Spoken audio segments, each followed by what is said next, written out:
Welcome to all of you. This is the 128th edition of Europe Calling. In cooperation with Michael Bloss, member of European Parliament, we'll be discussing nuclear energy and fossil fuels. And as you might all know, the motivation for talking about this tonight is that there will be the final decision and the European Parliament. I'm Managing Director of Europe Calling, Maximilian Fries, and as always, you can ask questions and give comments using Slido. You'll find the link in the chat. Do feel free to ask questions via Slido, not so much here during the Zoom on chat, because on Slido we'll have more people. And what's very important is just to click on there, evaluate the questions, the thumbs up. So that'll help us to find the questions that are most burning for everybody. And we'll spend more time on these questions. And as always, with Europe Calling, we record the webinar and then afterwards you can find it on YouTube. Just a reminder if you want to ask questions here. Now I'm turning to our co-host, Michael Bloss. What's the update? What's happening with EU taxonomy? And how about that vote on Wednesday, Michael? Thank you so much, Max. Hello, everybody. This is great. I'm so happy to see so many people have joined, and it was a very short notice. Good evening also to the speakers and those who will join later. I'm in Strasbourg now, and in Strasbourg at noon, high noon, we will have a vote on the question whether or not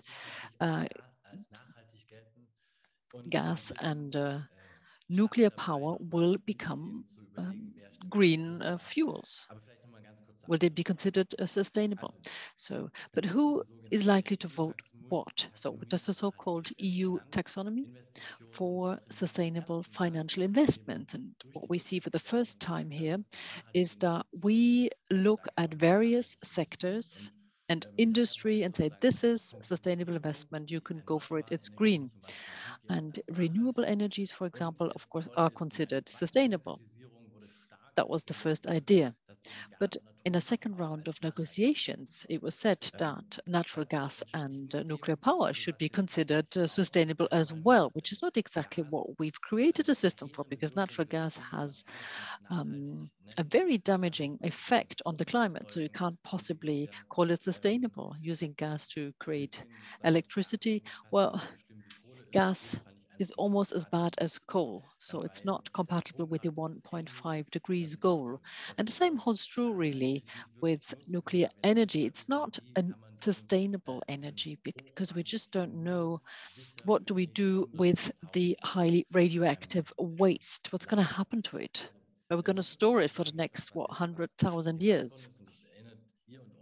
So this is what the bone of contention was. You might remember that at the turn of the year, all of a sudden, this suggestion was brought on the table, and we were really surprised because we at the European Parliament, we weren't even asked about the question. We were not consulted. So let's say the democratic process was left aside. This debate or this proposal was introduced in a way, in a procedure that makes it hard for us to reject it. We now need the absolute majority.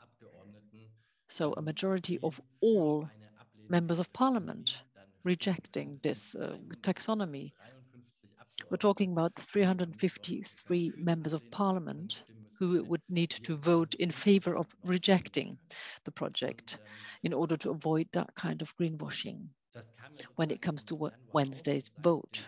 Well, as I said, this suggestion was brought up in January, and ever since the 24th of February, we've seen a different situation with the Ukraine war, with the attack on Ukraine. We've seen substantial changes, and of course, the debate has changed in the European Parliament, debate on the crisis, and the large majority of members of parliament who in March already said we want to boycott, to suspend deliveries of Russian coal and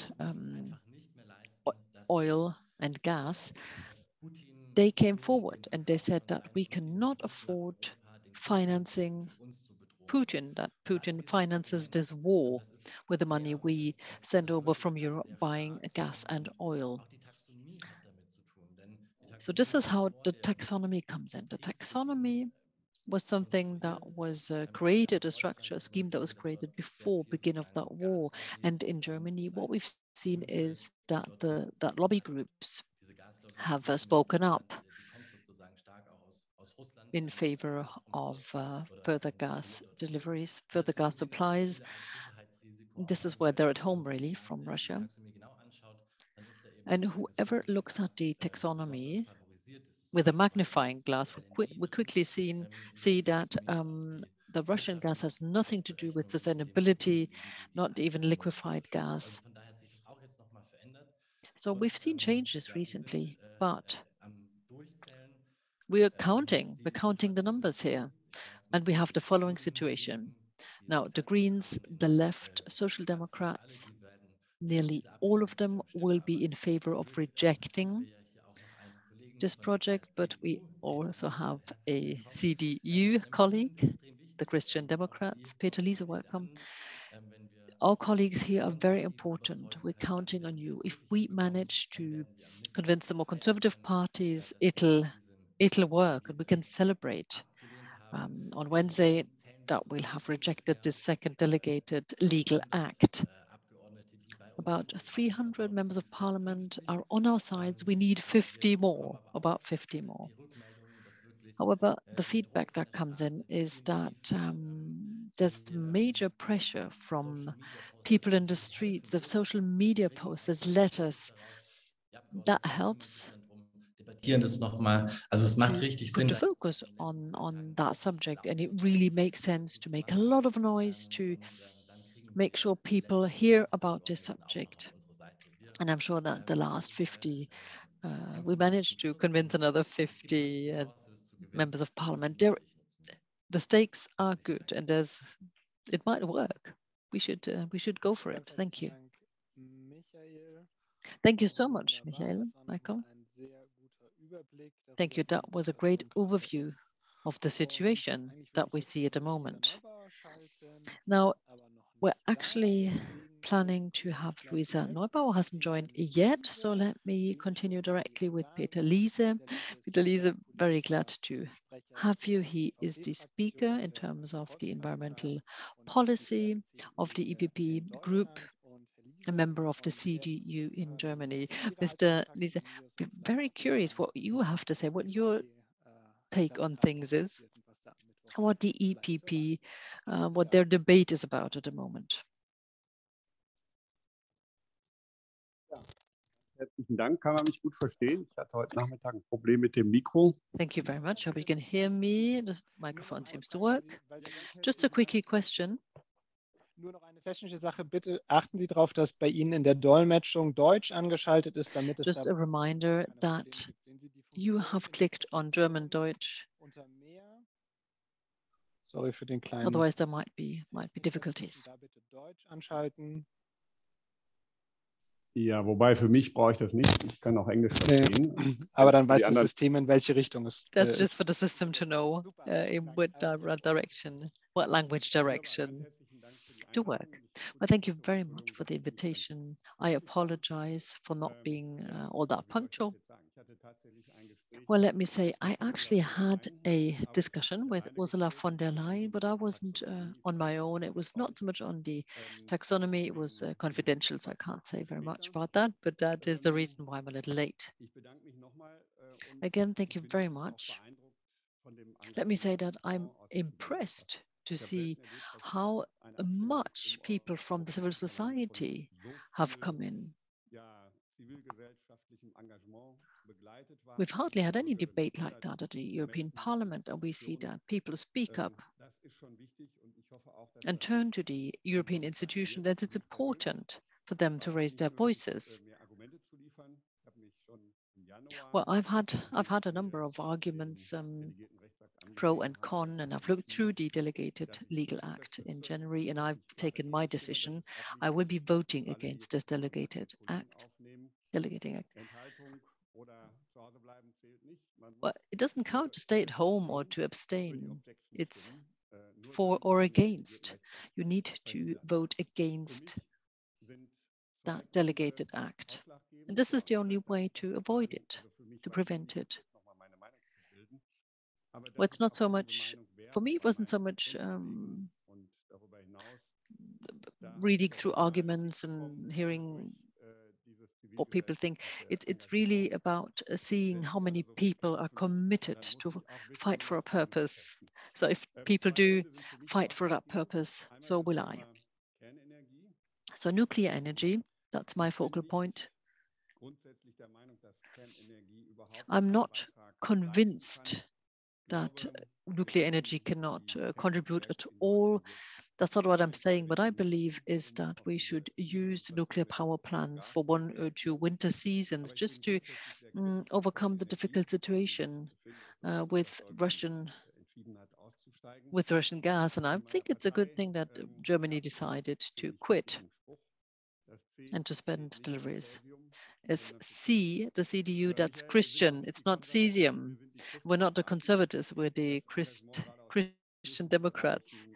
And I was so impressed, and I am impressed looking at and seeing how people are committed, how they stand up and fight for this cause. And it's not just about nuclear energy, yes or no, maybe for a transition period.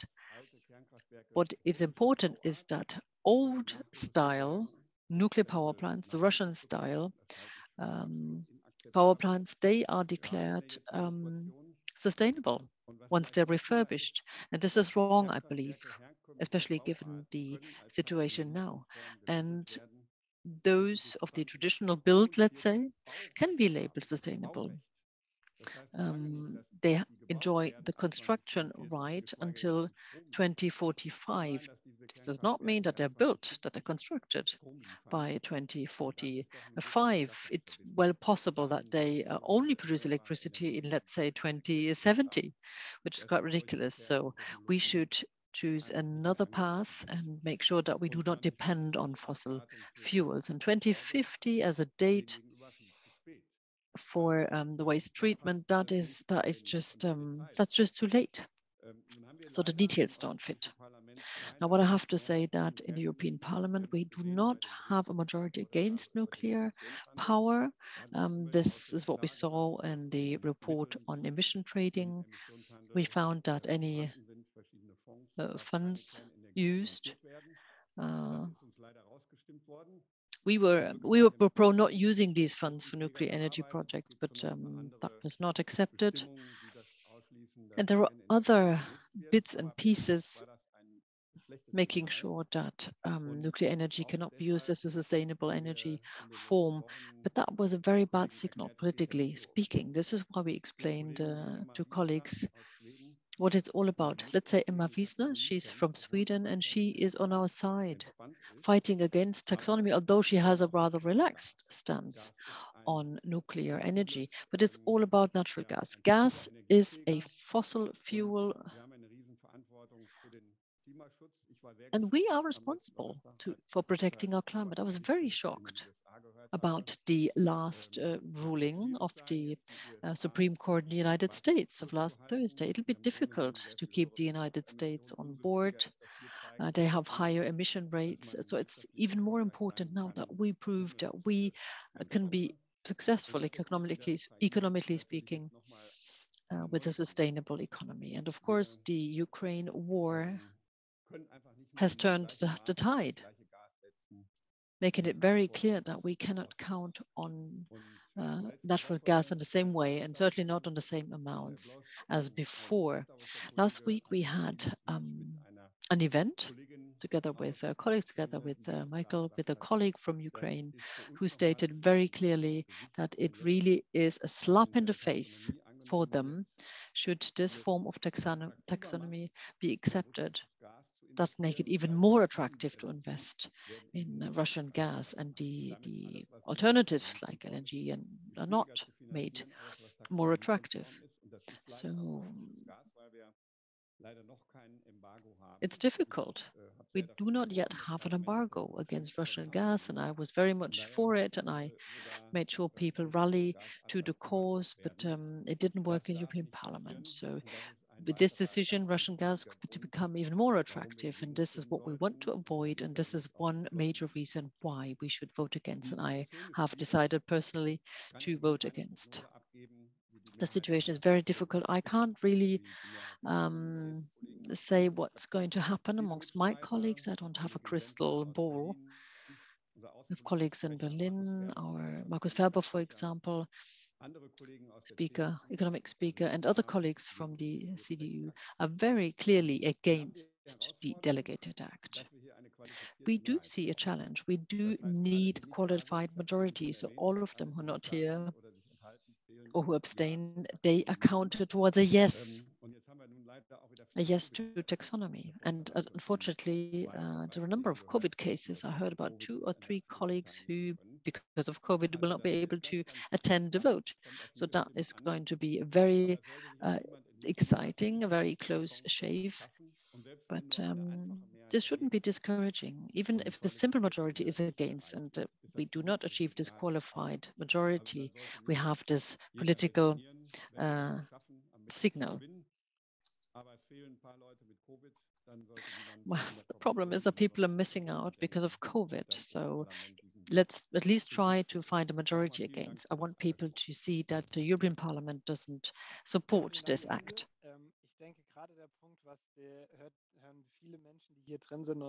Thank you, Mr. Liese. I mean, many people who are listening to this have written letters and have been very committed to this cause, and they're going to be happy to hear that you are listening in the group, in the EPP group, and that you made this very transparent is important, and I appreciate that. I think they appreciate that. So let's continue with Kira Rudik. She is the member of the Ukrainian Parliament and also chairwoman of the Liberal Pro-European Party, The Voice. And we're very happy to have her today and would like to know why this taxonomy decision is so important to you as well and for the Ukraine. You have the floor. Hello, thank you so much for having me. It's a pleasure being here. So, for the last 3 months, every single question that I'm being asked from all our partners and all my friends in European Union and all my colleagues is one question. So when do you think, Kira, when the war would end? When it finish? When? And I have only one answer. When you guys will stop paying Russia 1 billion euro a day for energy resources. The answer is as simple as that. Because right now, even with the sanctions, European countries continue paying Russia 1 billion euros a day because sanctions will start working in 2023. My people are dying on the front today and tomorrow and yesterday and will continue be dying, and our territory is occupied, while European countries will continue paying Russia every single day 1 billion euro. So the day passed, Putin received the check. The day passed, Putin received the check. And we need this to stop. So the taxonomy will actually allow Russia not to worry about the sanctions that will come on 2023, because they will have this fantastic opportunity of getting more investment, of getting more money, and laughing at European countries for being, as they say, quote unquote, stupid to be paying for the war from 2 pockets of the same organization. Because right now, European countries are actually sponsoring Russia to allow to continue the war by paying for energy resources, and then sponsoring Ukraine because of the democratic values and all this global support, etc. But let me give you a couple of examples. Over the last 4 months, European countries have paid Russia over 100 billion euro for energy resources. And you know how much of support did Ukraine receive from the same European countries? 6 or 7 billion with 20 billion promised. Again, 100, then 6 or 7 and 20 billion promised. So when do you suppose that the war would end? And then how do you suppose that we will keep standing? This is my main question. And when do you think the war would end, or what is the European countries' plan? That Ukraine will fail, then Poland and other countries are next. Then Ukraine will continue fighting. We are ready to do that. But you will have to support us guys, and you will continue to support us guys, and you will be just paying for the same war from the same two pockets. This is why taxonomy is so critical to fail right now, because it will just allow Russian companies to receive more money. It's even right now with the gas and oil prices, Putin is receiving more profit from all this crisis. He's doing very well. And in this matter, war will never end. And democratic values and everything that everybody's so vocal and standing for and supporting us with, they will fail because some people were either not understanding or greedy or not having a far oversight of the future, that they gave Putin even more money than giving right now. I will give you a quick example. All know Bucha, right? And so I have an office in Bucha, my party we used to have. It was a small office, couple of square meters with 5 people sitting there. Russian forces hit it with 3 rockets and destroyed it to the ground. Thank God nobody was killed. The cost of the 3 rockets is $300,000. Can you imagine what 3 rockets, what $300,000 means for Ukrainian army? It's like something that we are planning, discovering, or we are asking you guys, we are asking and reaching out to European countries saying, okay, can you give us enough money so we can fight them back? So war is always about money. War is always about economics. And right now, the step in voting for taxonomy and not allowing it to fail would actually feed the war. Second question that I have to you.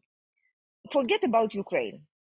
Is there anybody, I don't see like speakers, but you can tell me, is there anybody on this call who thinks that closer to autumn, when Putin will have an upper hand in all negotiations and have a total control, that he will become a nicer person, easier to negotiate, and that he will keep to all his promises? Please raise your hand and somebody tell me like how many people did raise their hands. Is there anybody? Well, okay, you just message me then afterwards because I really want to talk to those. I really want to understand like how do you think? So we know that this autumn and this winter will be one of the most challenging to all European countries, not only to Ukraine. And it's not because there is a war in our country, but because Russia and Putin are unreliable and very aggressive partners that never keep their promises, never stand up to what they say they will, and always use leverage, even if there are, as they say, stupid paperwork. You have seen what they have done, what Gazprom has done in Poland and Slovakia, I think. They were contracts, now they are not. Why? Because they were able to. And closer to heating season in Europe, Putin will definitely realize that he has an upper hand and will definitely use it to either ramp up the prices to the point that we would not anticipate and nobody be able to pay. And it will all impact on your people. We know that we will be in so much trouble, but the energy bills will go up to everybody. The cost of living will go up for everybody. So getting rid of needle of Russian energy resources is the benefit for every country, not because of Ukraine, but because of the situation we have already got ourselves into, by hoping that the democratic values and economic connections will make us all live in a better world. Well, this plan doesn't work. I am sorry to tell you that. So right now, the goal is to make sure that Russia is cut of all the financial support getting in, paying for energy resources, doing business with Russia, getting anything in. This is the goal. Otherwise, the war would continue and Russia will become stronger and stronger. And this will have political and personal impact on everybody. This is why I'm calling for vote for failing the taxonomy bill. Because this is the way, I agree, I don't know like who said it, maybe it was my colleague Inna Solson, but I agree it will be a slap to all Ukrainians who on one hand members of European Parliament are saying, we support you, we are with Ukraine. Here is Ukrainian flag, here is Ukrainian pin. And on the other hand, pushing this through is allowing Putin to make money and continue doing what he's doing. I'm not giving you number of Ukrainian children who were killed, of Ukrainian women that were raped, of Ukrainian people that are killed every single day because of this war. We did not do anything wrong.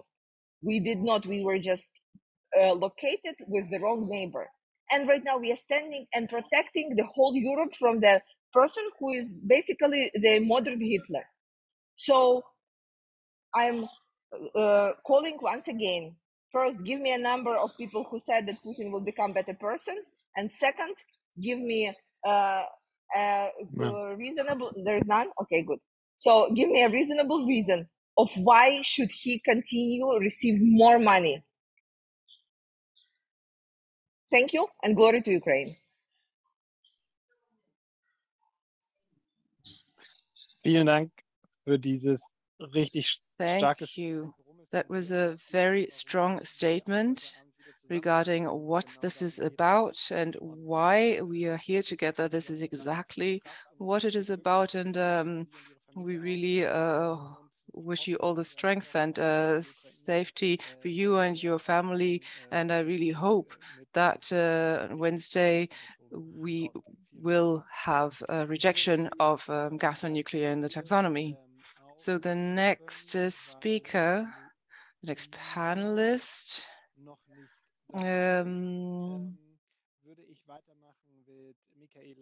will be Michaela Valdivia. Luisa Neubauer is still not here. And Michaela Valdivia is chair of the German Association of Public Banks. You have the floor. Yes, I'd like to welcome everybody. Thank you for this invitation. I'm Mica Valdivia, and I'm responsible for the positioning of German public banks and financing. So let's be a bit more pragmatic. We have the same opinion as my previous speakers, but not because of geopolitical arguments. That's not our task as public banks. But let's just explain. We did welcome an EU taxonomy from the start, the way it had been designed originally. And I would like to repeat that because it's a scientific basis to classify sustainable economic activities. So it defines what do we mean when we say green, which investments will have a transformative effect. And the financial market needs such a common definition and understanding. So more market transparency is an important goal, but more importantly, the taxonomy could be decisive also for investment decisions when banks review their strategy, also with a view to climate adaptation. And if you look at life cycles of investment strategies, legal security, investment security is also very important with a view to the taxonomy. And this is the original objective of the taxonomy, and it seems to be forgotten at the moment, this original objective. So the first distortion is that the disclosure requirements of the taxonomy. Of course, the member states will have a different interpretation, and then the identifiers and key figures won't be comparable. So taxonomy conform activities or renewable energy projects, the investments that we are needing now cannot be counted as green by banks. So that's not really the right incentive for us. So that means that banks can't really show their transformative impact to the public. And that is a gap that has to be closed also when the key figures are calculated. So steering relevance and steering impact of the taxonomy depends on this. And that is also something that is very important to us in terms of the decision on Wednesday. So the Commission now plans to classify gas and nuclear as sustainable, even with restrictions, but that really means that the taxonomy is even less useful for us if that goes through. So many financial market actors will then not invest in sustainable projects, and as public banks, we fear that there will be many different classifications around. And that's exactly why the EU taxonomy was designed to be the only taxonomy, but it will be one of many if people don't really agree on this. And in order to be very clear, I mean, nuclear financing can then be green. That'll be a green asset by banks. But wind park financing, decentralized clean energy will not be classified as green. And that will just make the taxonomy useless. And it's really putting the cart before the horse. So in terms of the public banks in Germany, if the taxonomy is to have this impact that it was supposed to have, then transitional technologies should be called transitional, not green, and the scientific basis should be kept. And the interpretation gaps and ambiguous parts of the taxonomy should be cleared up. I mean, that was quite pragmatic, but the result is the same for different reasons, but the result is the same. Thank you. Thank you. Well, in our past webinars, we also talked a lot about this, and there were many different suggestions there as well. Das Ziel ja ist ja eine europäische Vereinheitlichung und nicht wieder irgendwie dann 27 verschiedene Labels zu haben oder sogar noch mehr. So the goal wasn't to have 27 different labels, and so it's really important also with a view to reliability. So thank you for your input. So next, if he's here, Mr. Moser. I know that he was stuck in the train. It happens with the Deutsche Bahn. Well, he's the head of Department for European Affairs of the Federal Association, German Federal Association for Wind Power. Maybe you could explain yourself what that is. Schön, dass Sie bei uns sind. Genau, schön hier zu sein. Erstmal kurzer Technikcheck. Well, thank you very much. I'm happy to be here. Let's just see if this works. I only called in 5 minutes ago. I think you can hear me. If not, you let me know. But you click on German for, that's great.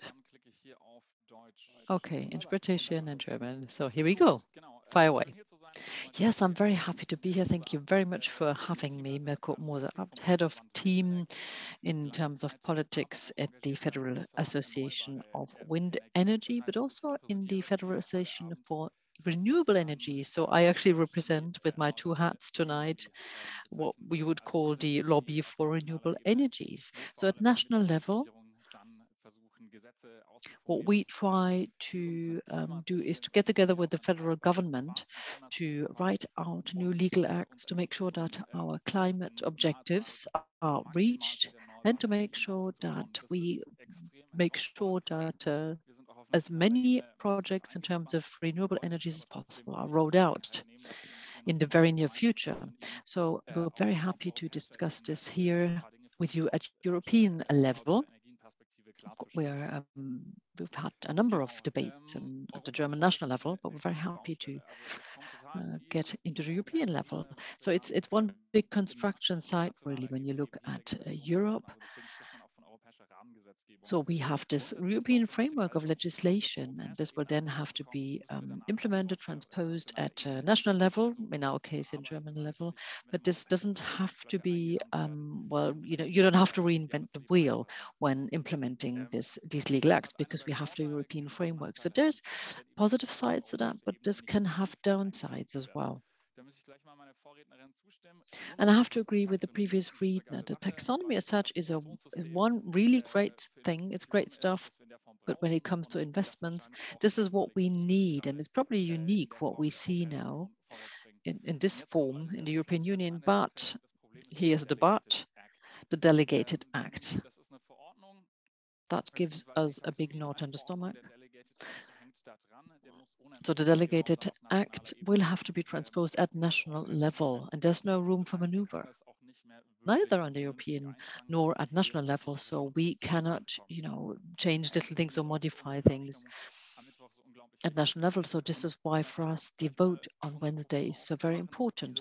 To perhaps explain this a little more, it's Pandora's box when it comes to taxonomy, because this form that we see now of taxonomy will be, it will be developed further. And as long as we depend on Russian gas and oil, we're not sure what to expect in the coming years when things get tighter. So we, as a federal level of renewable energies, we turned to all members of parliament, the European Parliament, with a letter and reminded them, look, this delegated act on Wednesday, we really don't want it. Do vote against it. Don't stay home, go there and actively vote against it to make sure you have an absolute majority. And what we've also learned is that the fossil fuel actors and players, they have made their voices heard very loudly in the European Parliament. And this is why we have all the more reason to make sure everybody knows that with this delegated act, we're not going to get anywhere. We don't want it. So what is the challenge here really? Let's say it's accepted. We disagree. Natural gas and nuclear energy, to say that that is green energy, it's totally absurd. It's actually the contrary of the original taxonomy. Coming back to that, clear objectives like climate change mitigation, and that they're very closely linked with the do not significant harm principle. So the taxonomy is not to support anything that might cause significant harm. So no investment should counter these major objectives like climate change mitigation. So this is the basic principle, and this is the case when it comes to natural gas. So let me repeat, should taxonomy be accepted on Wednesday as it stands, it will not put a stop to renewable energies or gas, because investments will be made anyhow. But what's important here is that we only see one class of assets rather than two, and that will create major problems, because we will see further development of the taxonomy. And again, it's getting technical, the green asset ratio. The question, to what extent investors can be forced to invest into green portfolios, and this will put pressure on renewables, because there will be funds flowing and the market opportunities will improve. And this is why we disagree with gas being put into the same place, at the same footing. So the basic funding criteria, equity criteria by the ECB, etc. It's all very technical, but this is something, these are parameters that could have been used for these green energies, but would that make sense with nuclear and gas in the mix? One last point perhaps from me, we're not sure whether we know whether we actually see more investments in gas, in the gas structures. Should the act be accepted on Wednesday, would that actually cause higher supply in gas, or will this help a transformation of the system? Will this slow down the transformation of the system, because gas is actually the easiest way. So our guess is that anything that's capture and storage, people are skeptical, but gas is basically a well-known friend, and people might find that we're more reliable. But we want people to take ownership. We want politics to take ownership, and the taxonomy as it stands will not make this possible. So one final appeal, speaking on behalf of the German lobby for renewable energy, we cannot afford this taxonomy act because this puts nuclear energy and gas, so fossil fuels, on the same footing as renewables.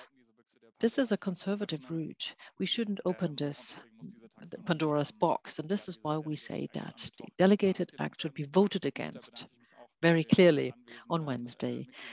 In advance, let me thank the members of the European Parliament present here for their very strong support and commitment, and thanks to everybody else to have this call tonight. Thank you very much. Super. Herzlichen Dank auch nochmal für diesen wichtigen Beitrag. Thank you very much. That was a very important contribution. So now we can start the discussion, and I'm very happy because I've seen a number of questions on Slido. Perhaps let's look at the first 3 questions.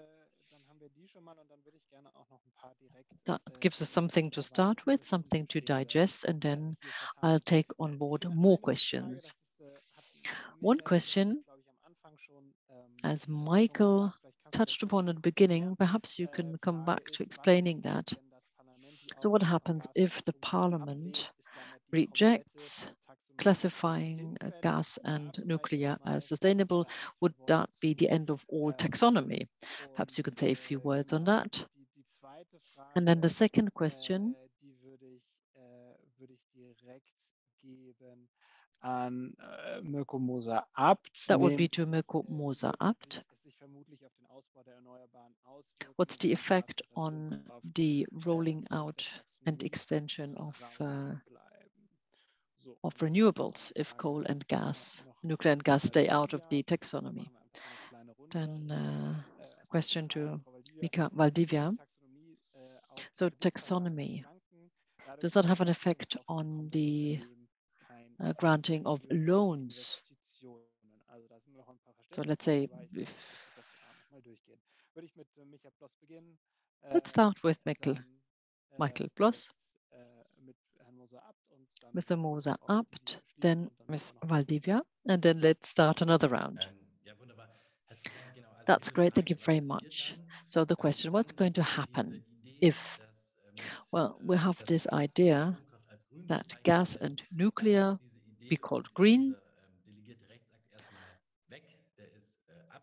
Well, the delegated act would be off the table, and this wouldn't continue, but the regulation on the taxonomy, this as such, the framework will remain. And it's actually a good thing because we do want this classification. We want to see what is green. This is not something we want to do away with. We just want it to be credible. So that would mean, let's say we win the day after tomorrow. We have this final decision. We will not see this classification, and the Parliament, the democracy will have spoken up, but the taxonomy as such will stay. Great. Mr. Moser-Abt, continue with your question. Yes, right. Let's perhaps clarify this. Actually, we're in the defensive. We're defending the taxonomy as such, as we think it's a good thing, but we do not want to have that delegated act, meaning that gas and nuclear power would be qualified as, classified as sustainable. So if we see a rejection, a vote against on Wednesday, nothing much would change for the moment. The funds are available, investments are ready to be made, and a number of players see, you know, they want to speed up the massive expansion of renewable projects. But the taxonomy will grow, and the technical points that are raised in my previous intervention, I think it would just see better conditions, better refinancing, perhaps other interest rates adapted or secured via institutions for the financing like the central bank. So we have a whole toolbox for the expansion of renewable energies. And what's also very important is the so-called green asset ratio, looking at the share of a portfolio of banks that must be green under the rules of the taxonomy regulation.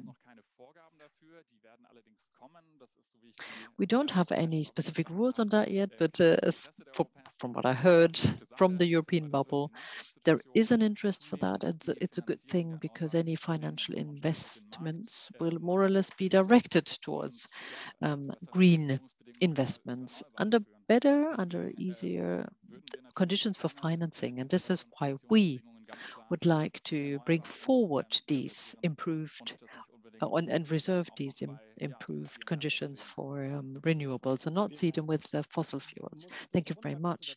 Well, let me just interrupt you. Kira Rudik will need to leave, and I'd really like to hear her one last time. Can you still hear us? Are you still there? Ready for a question? Excellent. Yes, I'm here. Wunderbar. Wunderbar. Die Frage, oder zwei Fragen, die wir ganz jetzt oft bekommen haben, ist die erste Frage, nachdem was Sie gesagt haben. So two questions we've gotten a lot now is first, how can we support you with the topic of this taxonomy?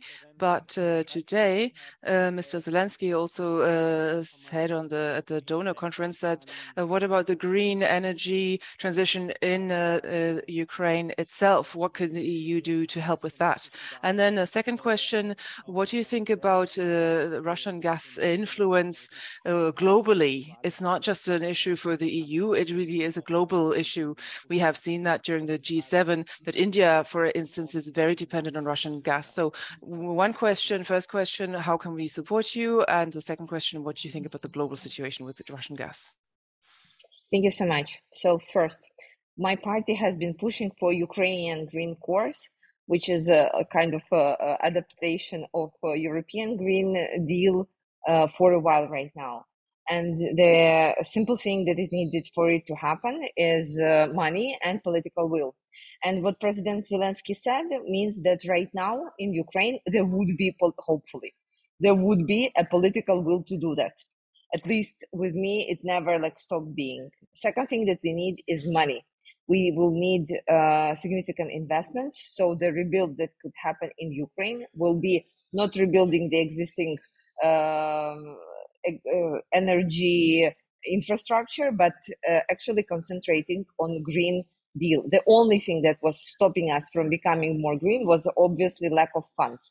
So if you ask what you can do to support us, is today in Lugano, there were a couple of green projects presented. We need funding for these projects. Second thing, regarding the global situation. So let's get up a couple of levels further from what we are discussing right now. We are talking about the crisis that is not between Russia and Ukraine, not even Russia and NATO. This is a global, let's not call it World War III, but it's a global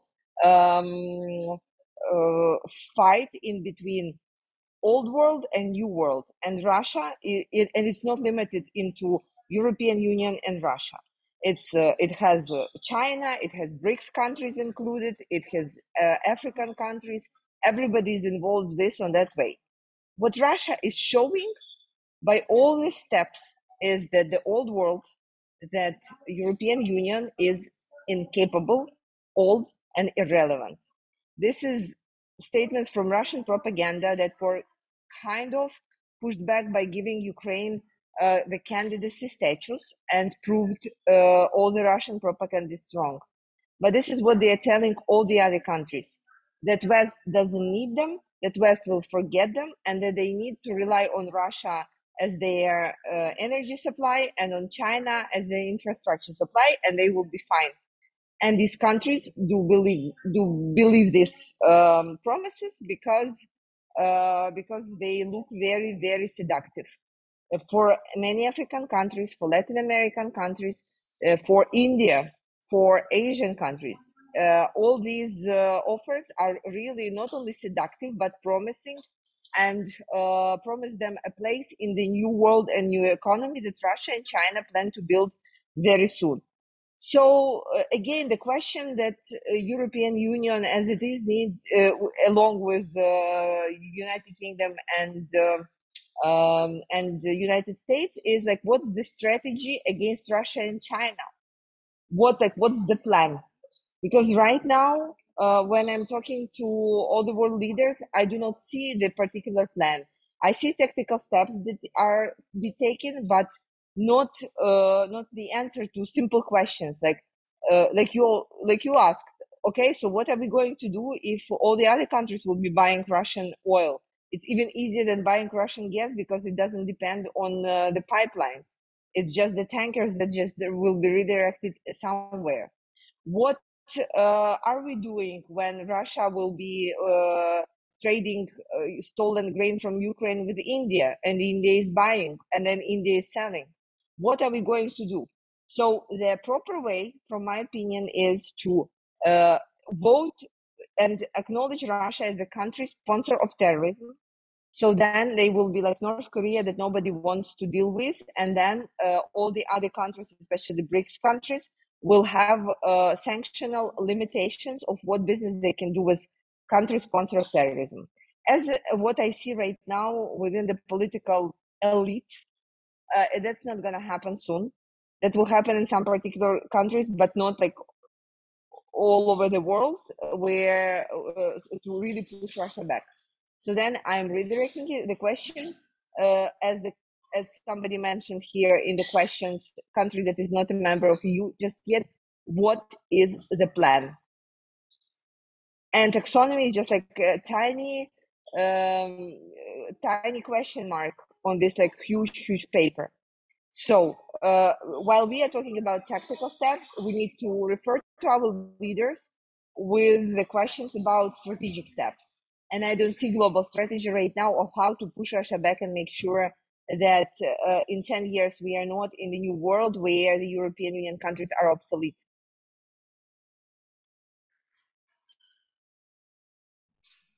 Vielen Dank. Und das, glaube ich, zeigt Thank you. And that really illustrates that topics like the European Green Deal aren't just European, but they really have to be thought beyond European borders. We have to think more globally, including Ukraine, but also the BRICS countries, because any green transformation and transition has to be global in order to reduce Russian energy dependency and dependency on Russian gas, also countries like India. So now we actually have Luisa Neubauer. We can see you. I know you don't have a lot of time, so let's just start. You have the floor. Well, hello. I hope that everybody can hear me. Well, I'm happy to be here. Unfortunately, we're having logistic issues. I'm on my way to Strasbourg. We're on our way to Strasbourg because we're protesting against the taxonomy tomorrow, and the trains have stopped. So that's the issue. So I've seen that many interesting people have spoken. We're going to have a big strike tomorrow around lunchtime in front of the parliament. It will be a type of friendly occupation in front of the European Parliament in Strasbourg. And we're hoping to spend the night there. We've done it in Brussels before, and now we're hoping to pull that same strike action off in Strasbourg. Well, this is really a red line that we've reached now. I mean, if you really insist, you can think of gas as a transitional energy source, but we know that it's a fossil. It's just going to it's not going to help. But if people think, well, we're going to use gas for a little while longer, and if you're really living in a fantasy world, you can even believe that it's going to emit less CO2, but it's not going to make anything greener. It's not sustainable. Fossil energies will never stop being fossil energy. Doesn't matter how you label them, doesn't matter what you call them. So now with this mechanism, we have to protest something so originally such a good idea like this taxonomy. So we're protesting against a taxonomy that was born as a really good idea. But what the gas and nuclear lobbies have managed, also with a lot of Russian influence, that's clear. I mean, that's ridiculing democratic mechanisms. I mean, it's great that we're going to have transparency and a common definition, especially when there's a lot of investment need and we need clear guidelines. That is great, but I can't believe that it's gotten this far, and it's really painful to see on an ecological level, but also on a democratic level. This cannot become a precedent. It really has to become the point of return that we stop and we say we cannot let the lobbies we cannot let them pull this off. And we're going to really stop it, because this is a black and white question. It's very clear what's black and what's white and where the future is. And this is not a gray area. And so we're going to be in Strasbourg. Please join us at 12 o'clock. From almost any place in Germany, you can make it to Strasbourg by 12 if you leave early enough. But after that, we have to continue to fight, because it's not clear what's going to happen. We have to be ready for anything. And if the taxonomy is adopted, we will be there as well. That is the promise that we can make as activists. There's not going to be any point where we will, at which we will just give up. We're going to keep fighting any sort of policy or decision that we believe is greenwashing or anti-democratic or just feeding Putin. So we're not going to give up after tomorrow in any case. So maybe that's all from my side at this point. This taxonomy so far has shown me that it makes sense to intervene and to protest, and that there are always opportunities where you need votes. You need to hear public opinions. And if I think about Fridays for Future, last week we've talked to Eva Wieland from the CDU, Christian Democrats. That was also Democracy Live. So we're not going to stop. We're going to continue to fight.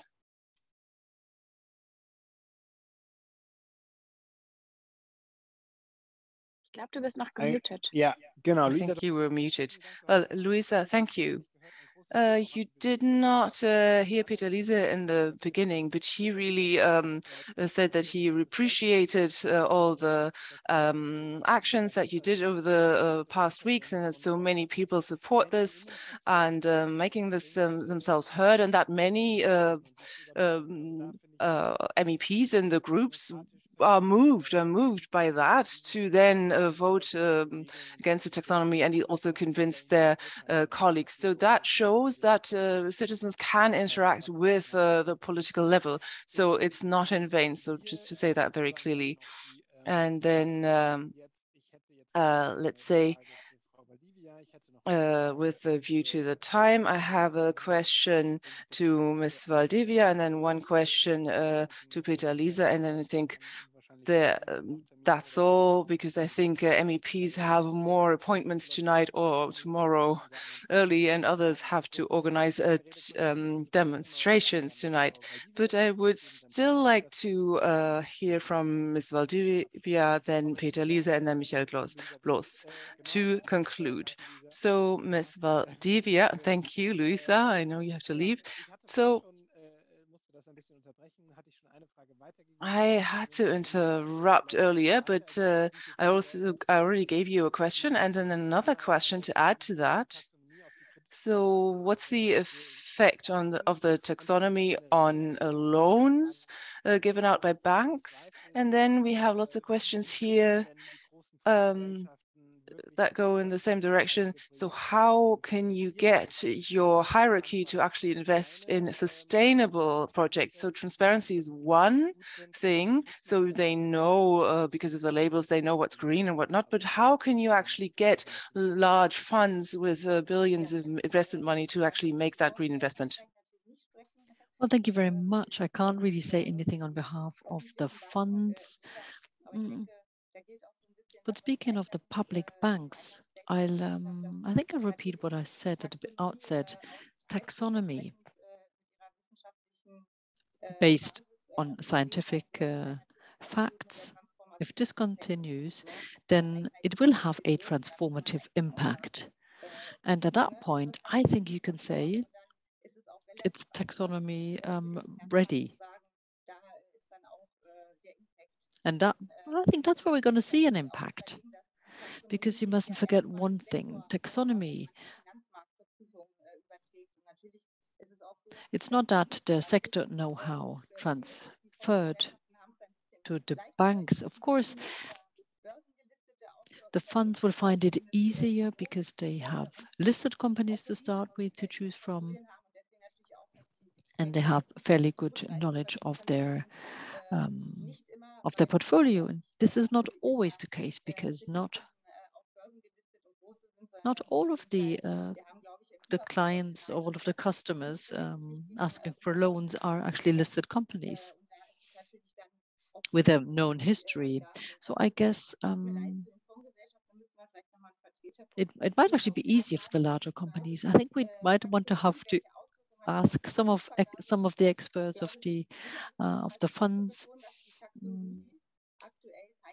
to have their say in this. But taxonomy, I don't think means that it's a mandatory, a statutory list of products to be invested in. Whereas for transition technologies, this is actually one of the major arguments, looking at the gas and nuclear sectors and industries. Well, they will continue if it's necessary, looking at the energy supply.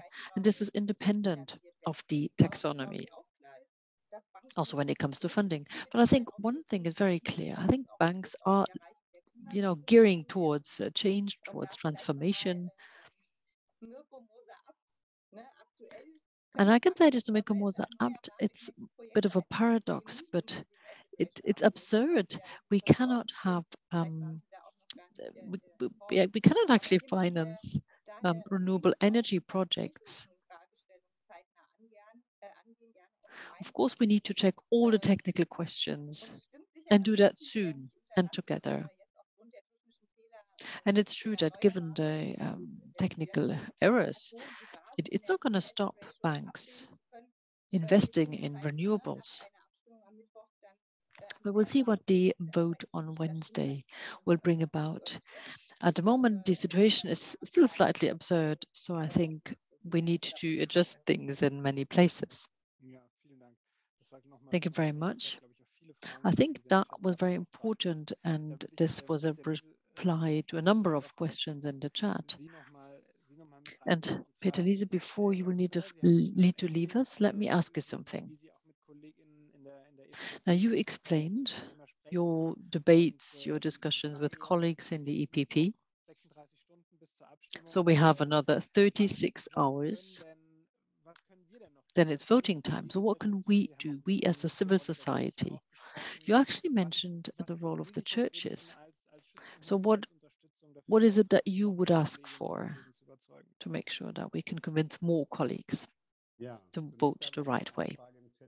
Well, let me answer one question in the chat that was asked.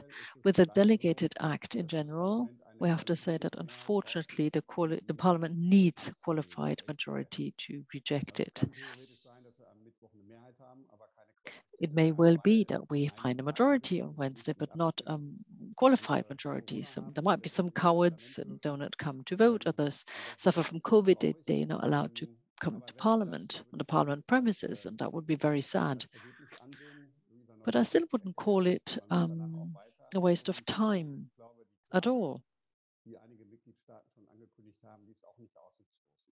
And I think that a number of member states have announced that they will sue. I've talked to legal experts, and this may well happen, that member states will go to court against the act. So what else can we do? I think it's important to deliver technical, factual arguments. Don't use rhetoric, and also talk to them individually. Don't send out mass emails from whatever organization, but really turn to people individually, perhaps call in their election office. They might not be around in Strasbourg, but those people on the home base, they will still report back to the delegate, to the member of parliament. Look, it's not just one person who called, it was 50. So this might help changing things.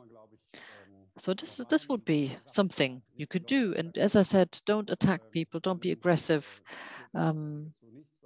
It's not going to get you anywhere, but really have technical, factual arguments if, for example, you call the constituency office. So we need to vote for a resolution of the conflict and against the delegated act. Thank you so much. That was very important. You know, I know what you mean. I've actually worked in a constituency office, also at the European Parliament. You know, I was kind of an antenna, and you know, it does make a difference if 5 people call in or 50. Thank you very much. So we have covered a number of questions. It's 9:10. I'd like to hand over to Michael Bloss to give a bit of a, you know,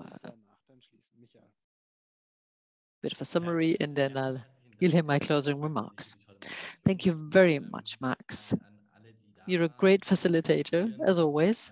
Thanks to our speakers, thanks to our audience, and of course to you who were with us on our screens.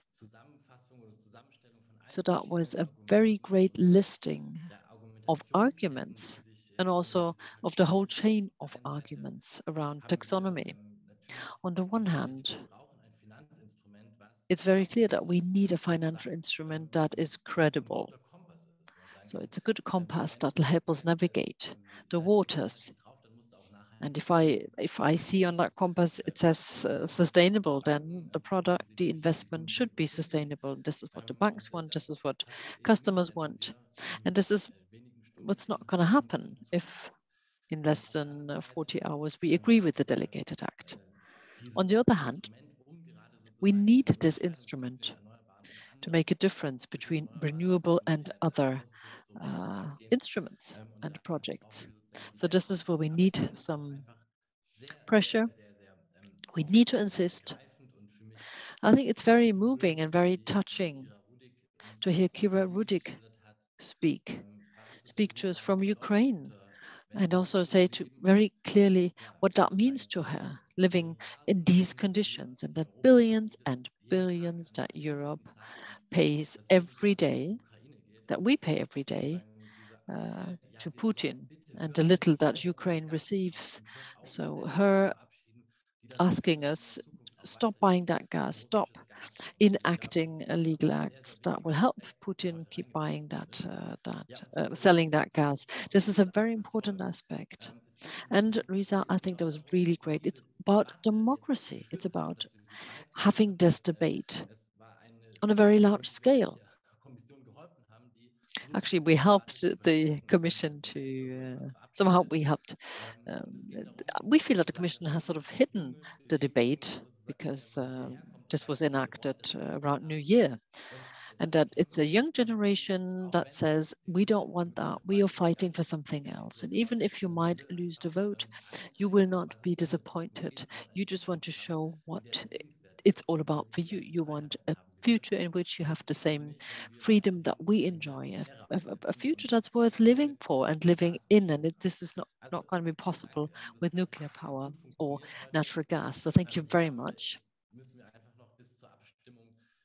And I think we really have to roll up our sleeves once more, a little higher.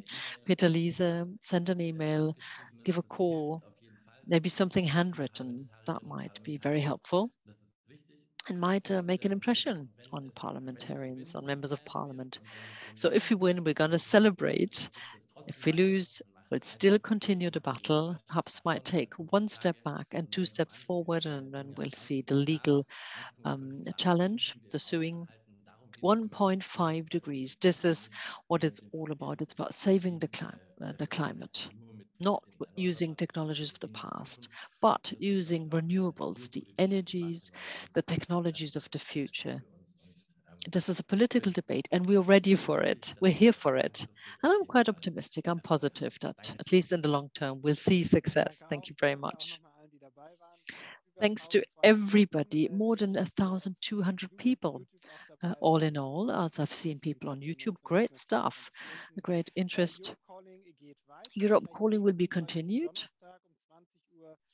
We'll be talking about genetically modified nutrients in agriculture. You can see the link here. It's for Thursday night. Thanks everybody. Thanks to everyone. We're very excited.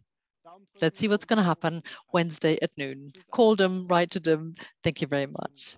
Thanks. Have a nice evening.